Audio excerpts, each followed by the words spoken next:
கேரளா ஸ்டைலில் ஒரு green peas கறி ரெடி பண்ணி எடுத்துக்கலாம். அப்பத்துக்கு, இடியப்பத்துக்கு, தோசை, சப்பாத்தி, பரோட்டா எல்லாத்துக்குமே சூப்பராக மேட்ச் ஆகும்.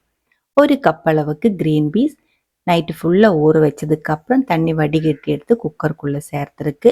1/2 டீஸ்பூன் அளவுக்கு மஞ்சத்தூள், கொஞ்சமாக உப்பு கூடி சேர்த்து தேவையான அளவுக்கு தண்ணி ஊற்றி நல்லா வேக வச்சு ஒரு பவுலுக்குள்ளே ஊற்றி மாற்றி வச்சுருக்கு. ஒரு கடாய்க்குள்ளே 1/2 டேபிள் ஸ்பூன் அளவுக்கு எண்ணெய், 1/2 டீஸ்பூன் அளவுக்கு கடுகு, 1/2 டீஸ்பூன் அளவுக்கு சீரகம் சேர்த்து நல்லா பொரிஞ்சதுக்கு அப்புறம் ஒரு பெரிய வெங்காயம் நைஸாக கட் பண்ணி சேர்த்துருக்கு. கூடவே காரத்துக்கு தகுந்த மாதிரி 2-3 பச்சை மிளகாய், கொஞ்சமாக உப்பு கூடி சேர்த்து நல்லா வதக்கிக்கோங்க. அதுக்கப்புறம் 1/2 டீஸ்பூன் அளவுக்கு இஞ்சி பூண்டு பேஸ்ட்டு சேர்த்து வதக்கி அதோட பச்சை மணம் போனதுக்கு அப்புறம் 2 டீஸ்பூன் அளவுக்கு தனியா பவுடர், 1 டீஸ்பூன் அளவுக்கு வரமிளகாய் பவுடர் கூடி சேர்த்து நல்லா வதக்கிக்கோங்க. அதுக்கப்புறம் ஒரு பெரிய தக்காளி கட் பண்ணி சேர்த்துருக்கு.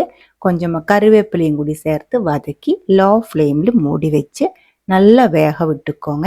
தக்காளி இதே மாதிரி வெந்து மேஷ் ஆனதுக்கப்புறம் நம்ம வேக வச்சு எடுத்து வச்சிருக்கிற க்ரீன் பீஸ் இதுக்குள்ளே சேர்த்து மிக்ஸ் பண்ணதுக்கப்புறம் 1 கப் அளவுக்கு மீடியம் திக்னஸில் இருக்கிற தேங்காய் பால் தான் சேர்த்துருக்கு. ரொம்ப கட்டியாக இருக்கிறது இல்லை, மீடியம் திக்னஸில் இருக்கிறது.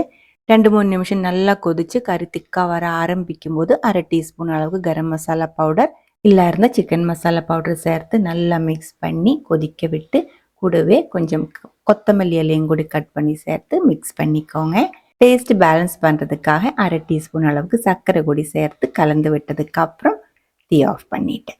ரொம்ப டேஸ்டியாக இருக்கிற Kerala style green peas masala ரெடியாக இருக்குது.